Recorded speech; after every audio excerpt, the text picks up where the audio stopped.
ರಾಜ್ಯದ ಸಂಚಾರ ನಾಡಿ ಯಾವುದು ಕೇಳಿದ್ರೆ ಅದು ಸಾರಿಗೆ ಬಸ್ಗಳು. ಬಟ್ ನಾಳೆ ಸಾರಿಗೆ ಬಸ್ಗಳನ್ನು ನಾಳಿನಿಂದ ಓಡಿಸೋದಕ್ಕೆ ಸಾರಿಗೆ ನೌಕರರು ಇರ್ತಾರಾ ಇಲ್ವಾ ಅನ್ನುವಂತಹ ಒಂದು ಪ್ರಶ್ನೆ ಇದೆ. ಕಾರಣ ಬಂದ ಶಾಕ್ ಎದುರಾಗಬಹುದು ರಾಜ್ಯದ ಜನತೆಗೆ. ಬಿಎಂಟಿಸಿ, ಕೆಎಸ್ಆರ್ಟಿಸಿ ಸೇರಿ 4 ನಿಗಮಗಳ ನೌಕರರು ಮುಷ್ಕರಕ್ಕೆ ಕರೆ ಕೊಡುವಂತಹ ಸಾಧ್ಯತೆ ಇದೆ. ನಾಳೆ ಸಂಜೆ 4 ಗಂಟೆ ಒಳಗೆ ಅವರು ಸರ್ಕಾರದ ಮುಂದೆ ಇಟ್ಟಂತಹ ಬೇಡಿಕೆಯನ್ನು ಈಡೇರಿಸಲಿಲ್ಲ ಅಂದರೆ ನಾವು ಕೂಡ ಬಸ್ ಹತ್ತಲ್ಲ, ಬಸ್ ಓಡಿಸಲ್ಲ ಅಂತ ಹೇಳ್ತಿದ್ದಾರೆ. ಹೀಗಾಗಿ ಜನರಿಗೆ ಸಂಚಾರದಲ್ಲಿ ಭಾರೀ ವ್ಯತ್ಯಯಗಳು ಆಗೋ ಸಾಧ್ಯತೆ ಇದೆ.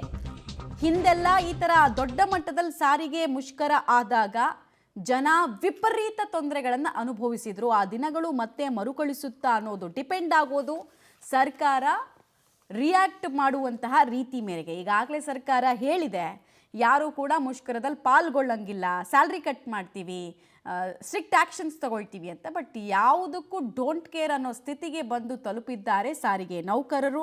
ಆಲ್ಮೋಸ್ಟ್ ಕೆಎಸ್ಆರ್ಟಿಸಿ ಒಂದು ದಿನಕ್ಕೆ ಏನಿಲ್ಲ ಅಂದರೂ 8,700ರಿಂದ 8,800 ಬಸ್ಗಳಿದ್ದಾವೆ, ಅಷ್ಟು ಆಪರೇಟ್ ಆಗ್ತವೆ.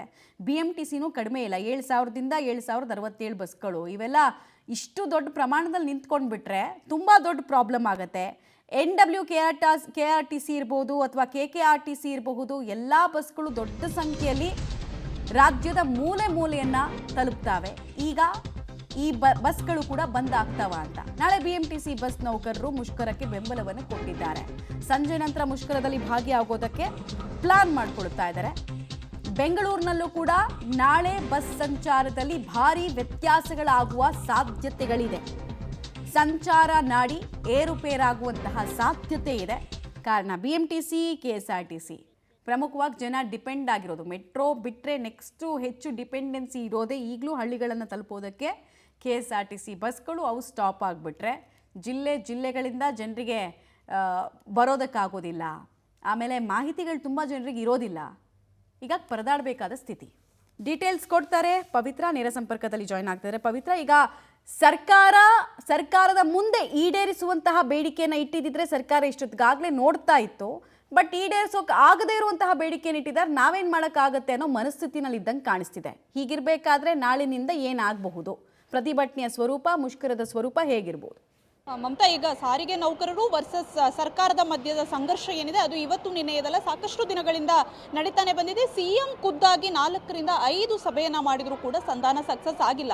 ಈಗ 38 ತಿಂಗಳ ಅರಿಯರ್ಸ್ ಅನ್ನ ಪಾವತಿ ಮಾಡಲೇಬೇಕು ಅಂತ ಹೇಳ್ತಾ ಇದ್ದಾರೆ. ಬಟ್ ಸರ್ಕಾರ ಮಾತ್ರ ನಾವು 14ರಿಂದ 18 ತಿಂಗಳು ಕೊಡ್ತೀವಿ ಅರಿಯರ್ಸ್ ಅನ್ನುವಂತಹ ಮಾತಿಗೆ ಕಟ್ಟು ಬಿದ್ದಿದೆ. ಸೊ ಇದೆಲ್ಲದರ ಮಧ್ಯೆ ಈಗ ನಾಳೆ ಬೆಂಗಳೂರು ಚಲೋಗೆ ಪ್ಲಾನ್ ಅನ್ನು ರೂಪಿಸ್ಕೊಂಡಿದೆ. ಬೆಂಗಳೂರು ಚಲೋನಲ್ಲಿ ಯಾರೆಲ್ಲ ನಾಳೆ ರಜದಲ್ಲಿರ್ತಾರೋ ಅಷ್ಟೇ ನೌಕರರಷ್ಟೇ ನಾಳೆ ಭಾಗಿಯಾಗ್ತಾರೆ. ಇನ್ ಕೇಸ್ ನಾಳೆ 4 ಗಂಟೆವರೆಗೆ ಕಾಯ್ತಾರೆ ಸರ್ಕಾರ, ಈ ವಿಚಾರದಲ್ಲಿ ಯಾವುದೇ ರೀತಿಯ ಸ್ಪಂದನೆಯನ್ನು ಕೊಡದೇ ಇದ್ರೆ ಕಂಪ್ಲೀಟ್ ಆಗಿ ಸಾರಿಗೆ ಸ್ತಬ್ಧ ಆಗುತ್ತೆ ಅನ್ನುವಂತಹ ಮಾತನ್ನು ಈಗ ಕ್ರಿಯಾ ಸಮಿತಿಯವರು ಹೇಳ್ತಾ ಇದ್ದಾರೆ. ಜೊತೆಗೆ ಒಂದಿಷ್ಟು ಸಾರಿಗೆ ನೌಕರರು ಕೂಡ ಅದಕ್ಕೆ ರೆಡಿ ಆಗಿದ್ದಾರೆ. ಬಟ್ ಈಗ ಇದರ ಮಧ್ಯ ಕೆಎಸ್ಆರ್ಟಿಸಿ ನಿಗಮ ಸೇರಿದಂತೆ 4 ಸಾರಿಗೆ ನಿಗಮದ MD ಖಡಕ್ ಆಗಿರುವಂತಹ ಸುತ್ತೋಲೆಯನ್ನು ಕೊಟ್ಟಿದ್ದಾರೆ. ನಾಳೆ ಬೆಂಗಳೂರು ಚಲೋಗೆ ಯಾವುದೇ ನೌಕರರು ಭಾಗಿಯಾಗಬಾರದು, ಅನಿವಾರ್ಯ ಸಂದರ್ಭ ಹೊರತುಪಡಿಸಿ ಯಾರಿಗೂ ಕೂಡ ರಜೆಯನ್ನ ಮಂಜೂರಾತಿ ಮಾಡೋದಿಲ್ಲ ಅಂತ ಹೇಳ್ತಾ ಇದ್ದಾರೆ. ಅದರ ಜೊತೆಗೆ ಮುಷ್ಕರಕ್ಕೆ ಭಾಗಿಯಾದ್ರೆ ಎಸ್ಮಾ ಅಸ್ತ್ರವನ್ನ ಕೂಡ ಪ್ರಯೋಗ ಮಾಡ್ತೀವಿ, ಶಿಸ್ತು ಕ್ರಮವನ್ನ ಕೈಗೊಳ್ತೀವಿ ಅಂತ ಹೇಳ್ತಾ ಇದ್ದಾರೆ. ಸೊ ಹಾಗಾಗಿ ನಾಳೆಯ ಮುಷ್ಕರ ಯಾವ ರೀತಿ ನಡೆಯುತ್ತೆ ಅನ್ನುವಂಥದ್ದು ಒಂದು ಕಡೆಯಾದ್ರೆ, ಸರ್ಕಾರ ಇನ್ನೊಂದು ಕಡೆಗೆ ಸಾರಿಗೆ ಸಚಿವರು ಯಾಕೋ ಇವೆಲ್ಲವನ್ನ ಕೂಡ ಕೆಎಸ್ಆರ್ಟಿಸಿ MD ಸೇರಿದಂತೆ 4 ನಿಗಮದ MD ಅವರೇ ಬಗೆಹರಿಸಬೇಕು, ನಾನು ಈಗಾಗಲೇ CM ಗಮನಕ್ಕೆ ತಂದಿದ್ದೀನಿ ಅಂತ ಕೈ ತೊಳೆದುಕೊಳ್ಳುವಂತಹ ಪ್ರಯತ್ನವನ್ನ ಮಾಡ್ತಾ ಇದ್ದಾರೆ. ಸೊ ಹಾಗಾಗಿ ನಾಳೆಯ ಬಂದ್ ಭವಿಷ್ಯ ಏನಾಗುತ್ತೆ ಅನ್ನುವಂತಹ ಆತಂಕ ಪ್ರಯಾಣಿಕರಿಗಿದೆ. ಸಾರಿಗೆ ಸ್ತಬ್ಧವಾದ್ರೆ ಅದರ ನೇರ ಪರಿಣಾಮ ತಟ್ಟೋದು ಜನರಿಗೆ. ಹೀಗಾಗಿ ಸರ್ಕಾರದ ಮಧ್ಯೆಯೂ ಗೊಂದಲ ಇದೆ. ಸಾರಿಗೆ ನೌಕರರು ಕೂಡ ಕ್ಲಿಯರ್ ಆಗಿ ನಾಳೆಯಿಂದ ಬಂದ್ ಮಾಡ್ತೀವಿ ಅಂತ ಹೇಳ್ತಾ ಇಲ್ಲ, ಸರ್ಕಾರಕ್ಕೆ ಒಂದು ಗಡುವನ್ನ ಕೊಟ್ಟಿದ್ದೀವಿ, ಬೇಡಿಕೆ ಈಡೇರದಿದ್ರೆ ಬಂದ್ ಅಂತ ಹೇಳ್ತಾ ಇದ್ದಾರೆ. ಸೊ ಹಾಗಾಗಿ ನಾಳೆ ಸಂಜೆ 4 ಗಂಟೆಯಷ್ಟೊತ್ತಿಗೆ ಎಲ್ಲವೂ ಕೂಡ ಕ್ಲಿಯರ್ ಆಗುತ್ತೆ, ಬಂದ್ ನಡೆಯುತ್ತಾ ಇಲ್ಲ ಏನು ಅನ್ನುವಂಥದ್ದು.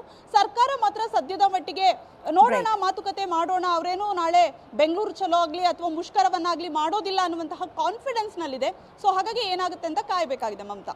ಧನ್ಯವಾದ ತಮ್ಮೆಲ್ಲ ಮಾಹಿತಿಗಾಗಿ ಪವಿತ್ರ. 4 ನಿಗಮಗಳು ಕೂಡ ಲಾಸ್ ಅಲ್ಲಿದೆ. ನಿಮಗೆ ಗೊತ್ತಿರಬಹುದು, ಗ್ರ್ಯಾಚ್ಯುಟಿಯನ್ನು ಎಂಪ್ಲಾಯೀಸ್ಗೆ ಕೊಡೋಕ್ಕಾಗಿಲ್ಲ ಈ ಸರ್ಕಾರಕ್ಕೆ.